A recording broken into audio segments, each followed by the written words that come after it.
18 वर्षदेखि अलपत्र परेको काभ्रेको पनौती नगरपालिका वडा नम्बर 11 बल्थलीमा 108 फिट अग्लो त्रिशूल शिलान्यास गरिएको छ।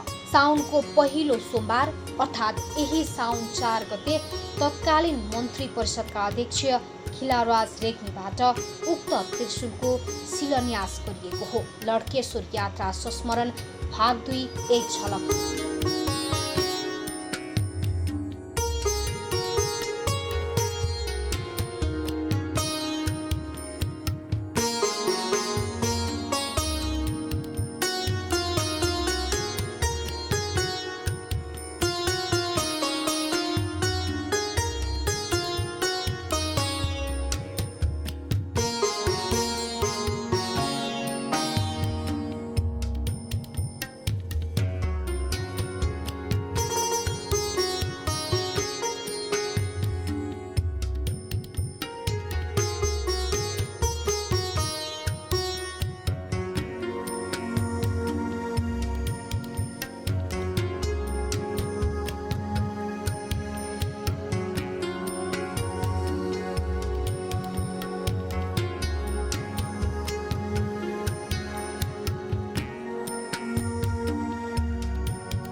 लड्केश्वर पुग्दा त्यहाँका स्थानीय तत्कालीन मन्त्री परिषदका अध्यक्ष रेग्मी सहितको हाम्रो टोलीको पर्खाइमै बसेका थिए।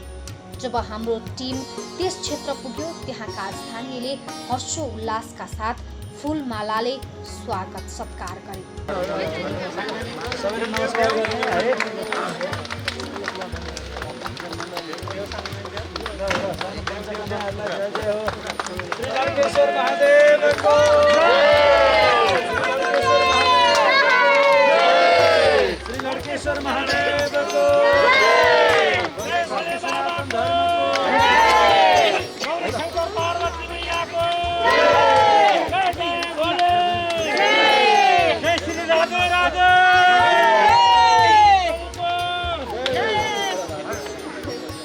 बालकदेखि वृद्ध वृद्धाको स्नेह, भगवान प्रतिको आस्था, विश्वास र भक्ति देखेर लाग्यो साँच्चै यो त्रिशूल निर्माणको भोग हरेक स्थानीयमा थियो। स्थानीयवासी र हाम्रो टोली बिस्तारै त्रिशूल शिलान्यास गर्ने ठाउँतर्फ प्रस्थान गर्यो।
लड़केश्वर महादेव का लड़केश्वर महादेव का लड़केश्वर महादेव की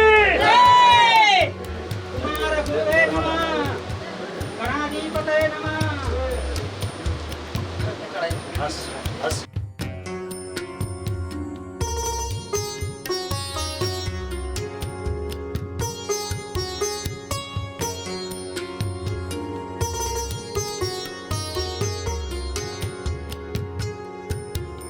बर्खा मासले गर्दा होला सायद बाटो केही चिप्लो थियो, तर त्यहाँको हरियाली वातावरण, त्यस क्षेत्रको सुन्दरता, हामी पुग्दाको मौसम अहो वर्णन गर्न नसक्ने थियो।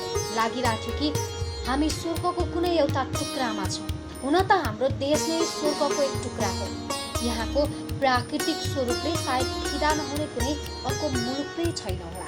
यसै पनि लड्केश्वर क्षेत्र पर्यटक गन्तव्यको लागि पनि निकै उत्कृष्ट छ। झन् 108 फिट अग्लो त्रिशुल निर्माण हुने भएपछि त सुनमा सुगन्ध थपिए चाहिँ भान हुन्छ।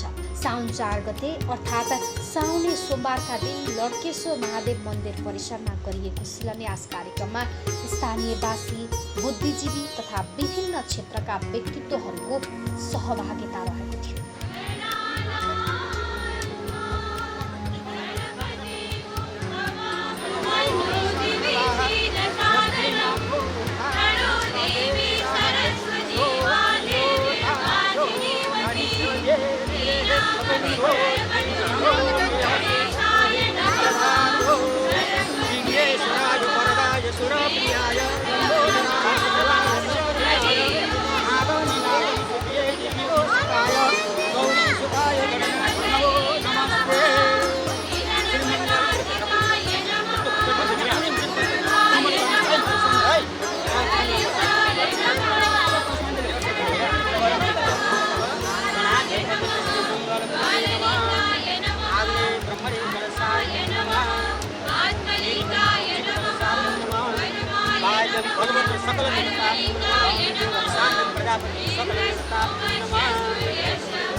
सर्वे मंगलमंगलानि शिवे सर्वसुतानि शरणे त्र्यंबके गौरी नारायणी भगवान श्री मंगल हनुमते नमः। विघ्नकर्ता विघ्नहर्ता भगवान गणाधिपते परिमल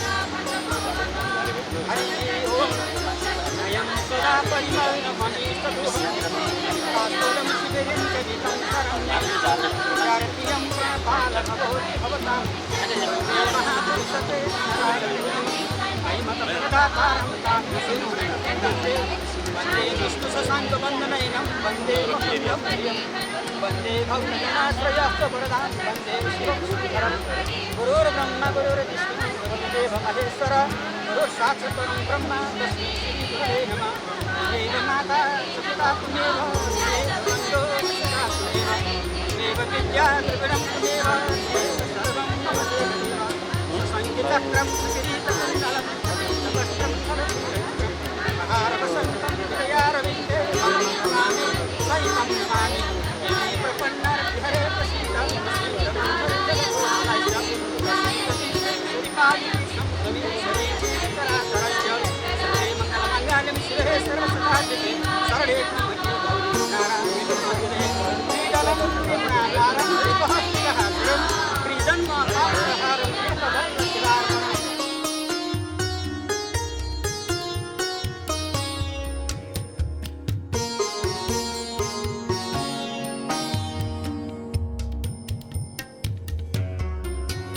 बल्थलीवासी मात्र होइन, काभ्रेवासी तथा त्रिशुल निर्माणका लागि दिनरात नभनी खटिरहनेहरूका लागि अनि हाम्रा लागि, हाम्रा सहयोगी दाताहरूका लागि यो दिन एक अविस्मरणीय दिन थियो। खुसीको सीमा नै थियो।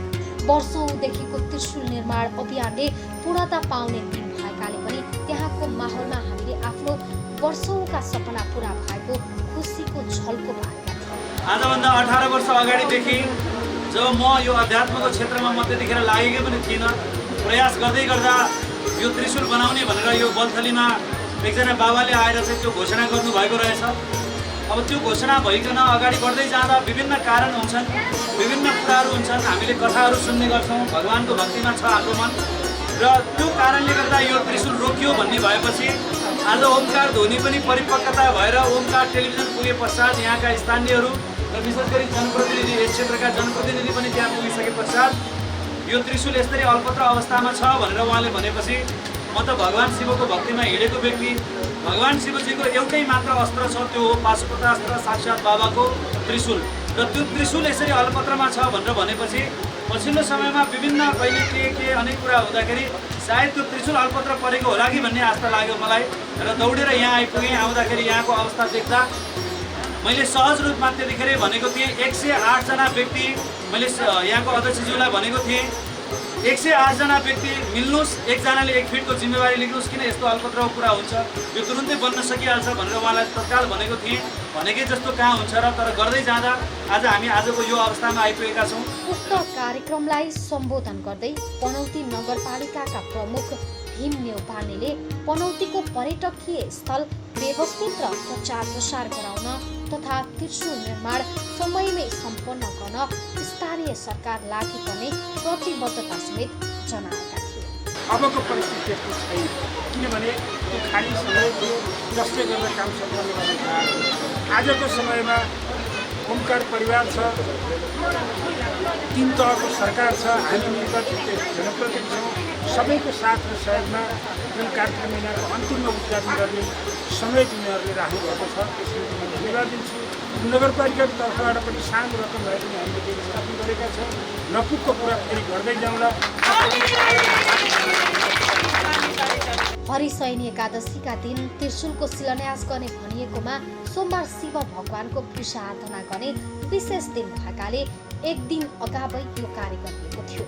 कार्यक्रममा नेपाली कङ्ग्रेसका काभ्रे सभापति मधु आचार्यले यो दिन काभ्रेवासीकै गौरवको दिन भएको औल्याएका थिए। केही वर्ष अगाडिदेखि नै आरम्भ भएको 108 फिटको यो त्रिशुल निर्माणको कार्य जो बीचमा केही स्थगित भएको थियो, आज त्यसले फेरि पुनर्जीवन प्राप्त गरेको छ।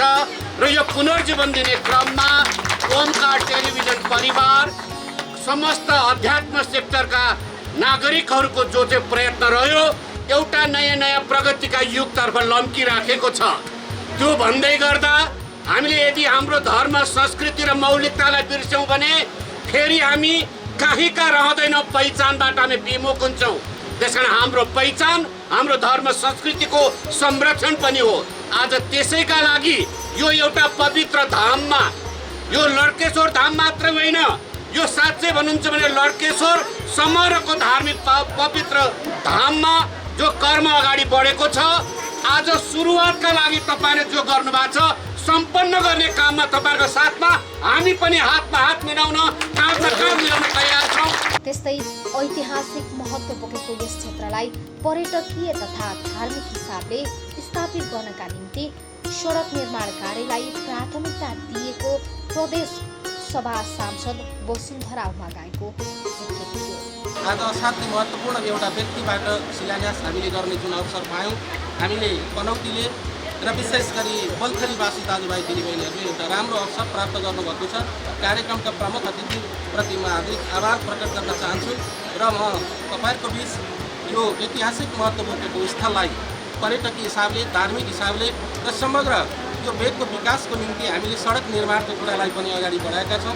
राम्रै बजेट यो पटक तपाईँले प्राप्त गर्नुभएको छ र अब यो बाटोलाई यहीँसम्म लिएर आउनको निम्ति हामीले व्यवस्थित गर्छौँ र त्यसपछि कोलबन्ज्याङबाट भुक्दोसम्मको बाटोलाई पनि हामीले व्यवस्थापन गर्नुपर्छ।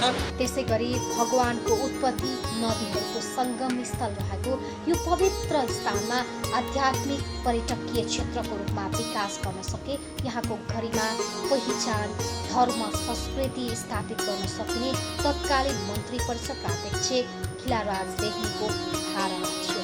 यो क्षेत्र चाहिँ एक त यहाँ भगवानको उपस्थिति र दोस्रो यो चाहिँ दुईवटा नदीहरूको सङ्गम स्थल र एक प्रकारको त्रिवेणीको रूपमा यसलाई मानिन्छ र यस्तो ठाउँमा र यसलाई एउटा आध्यात्मिक पर्यटकीय क्षेत्रको रूपमा पनि यसलाई विकास गर्ने उद्देश्यले यसलाई र यो 18औं वर्षदेखि चाहिँ यो बाँकी रहेको कामलाई अहिले अगाडि बढाएर र यो क्षेत्रकै एउटा गरिमा र पहिचान, आफ्नो धर्म संस्कृतिको जुन एउटा पहिचान यसलाई स्थापित गर्ने जुन प्रयत्न भइरहेको छ यसले पूर्णता पाओस् भन्ने म अहिले पनि मैले त्यहाँ शिलान्यास गर्दा भने त्यसको लागि अहिले जुन प्रतिबद्धता व्यक्त भएको छ सबैको उपस्थितिले मलाई लाग्छ यो पूर्ण होस् भन्ने जुन भावना सबैको भावना भयो भने त्यो पूर्ण पनि हुन्छ वास्तवमा। त्रिशुलको शिलान्याससँगै निर्माण कार्य अघि बढेपछि यसै वडाका अध्यक्ष तारामान लामा पनि यसरी खुसी व्यक्त गर्नुहुन्छ। पक्कै पनि यो बल्थलीको लागि एउटा सुनौलो अवसर पनि हुनसक्छ र भोलिका दिनमा बल्थलीमा चाहिँ एउटा यो हिजो के थियो भने तपाईँको यो पर्यटकको हिसाबले मात्रै होमस्टे भएको, अर्को कुरा पर्यटक के भन्छ रिसोर्टहरू भएको मात्रै नभएर अब भोलिका दिनमा चाहिँ यो अब लड्केश्वरको मन्दिर र यो विशेष त्यो त्रिशुलले गर्दा चिनिनु भयो र भोलिका दिनमा अब के हुन्छ भने बल्थलीमा आएर होमस्टेमा बस्ने, बल्थलीमा आएर रिसोर्टमा बस्ने, बेलुका र बिहान चाहिँ तपाईँको मर्निङ वाक सँगसँगै तपाईँको लड्केश्वरको दर्शन र यो तपाईँको त्रिशुलको दर्शन गरेर चाहिँ एउटा संसारभरि जुन फैलाउने काम चाहिँ हाम्रो विशेष यो ओमकार धुनले गर्नुभएको छ। विशेष धन्यवाद ओमकार धुनलाई। मलाई लाग्छ यो एउटा चिनारी बल्थलीको मात्रै होइन होला, अहिले यहाँसम्मको देख्दाखेरि बल्थली 11को भन्ने कुरो होइन, यो पनौती नगरपालिकाको हो, होइन यो काभ्रे जिल्लाको पनि हो, होइन यो नेपालको पनि हो, संसारभरि प्रचार प्रसार भइरहेछ। कुनै पनि राम्रा काम अथवा स्थानको प्रचार प्रसारमा सञ्चारकर्मीको भूमिका उत्तिकै महत्त्वपूर्ण हुने गर्छ। यस क्षेत्रको थप परिचयका लागि पक्कै पनि स्थानीय पत्रकारको योगदानलाई पनि कदर गर्नै पर्ने हुन्छ। काभ्रेका पत्रकार बद्रीराज तिमिल सिन्हा त्रिशुलको निर्माण कार्य सुरु भए पश्चात आफ्नो भनाइ यसरी राख्नुहुन्छ। यस सन्दर्भमा यस क्षेत्रसँग प्रत्यक्ष नागरिकसँग जोडिएका निर्वाचित जनप्रतिनिधिहरूले जुन खालको प्रतिबद्धता व्यक्त गर्नुभएको छ, पत्रकार महासङ्घले यसलाई संस्थागत रूपमा एप्रिसिएट गर्छ, हालेर गर्न चाहन्छ। नगरसभाका चाहिँ सदस्यज्यू, पालिका चाहिँ सभापतिज्यू लगायत सम्पूर्णमा हार्दिक धन्यवाद व्यक्त गर्न चाहन्छु। र यो पवित्र भूमिलाई पर्यटकीय हिसाबले पनि अत्यन्तै महत्त्वपूर्ण रूपमा लिइन्छ। बल्थली क्षेत्रलाई पर्यटकीय र धार्मिक हिसाबले यसको गरिमा उच्च बनाउनका निम्ति सञ्चारकर्मीहरूले खेल्नुपर्ने भूमिकाका निम्ति पत्रकार महासङ्घ र काभ्रे सञ्चारकर्मीहरू प्रतिबद्ध रहेको यहाँहरूलाई म जाहेर गर्न चाहन्छु।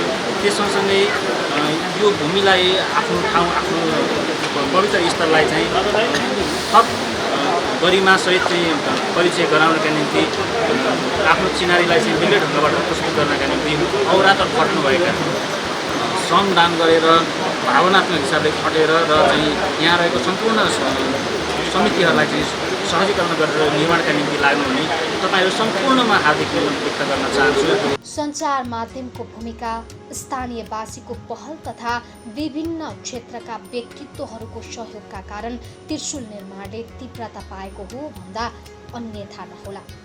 पछिल्लो समय यस क्षेत्रको खोजी हुन थालेको र भक्तजन तथा पर्यटकको आकर्षण बढ्न थालेसँगै त्रिशूल स्थापनाका लागि ओमकार टेलिभिजनको कार्यालयसम्म आएर आफ्नो गच्छी अनुसार सहयोग गर्ने दाताहरू पनि उत्तिकै बढ्न थालेका छन्। ओझेलमा परेको यस पवित्र भूमिमा 108 फिट अग्लो त्रिशूल निर्माण हुनु भनेको विश्वमाझ यस क्षेत्रको महत्त्व थप बढाउनु पनि हो। त्यसमा पनि वर्षौं लामो समय अलपत्र बनेको त्रिशूल निर्माण अभियानले ढिलै भए पनि सार्थकता पाएकोमा काभ्रेवासीमा निकै ढाडस मिलेको थियो। आउँदो हरिबोधनी एकादशीका दिन 108 फिट अग्लो त्रिशूल उद्घाटन गरिँदैछ। त्यसमा तपाईहरूको साथ, सहयोग, हौसला र अपार मायाको खाँचो छ। त्यो अविस्मरणीय क्षणको भागीदार बन्न कोही नछुटौँ।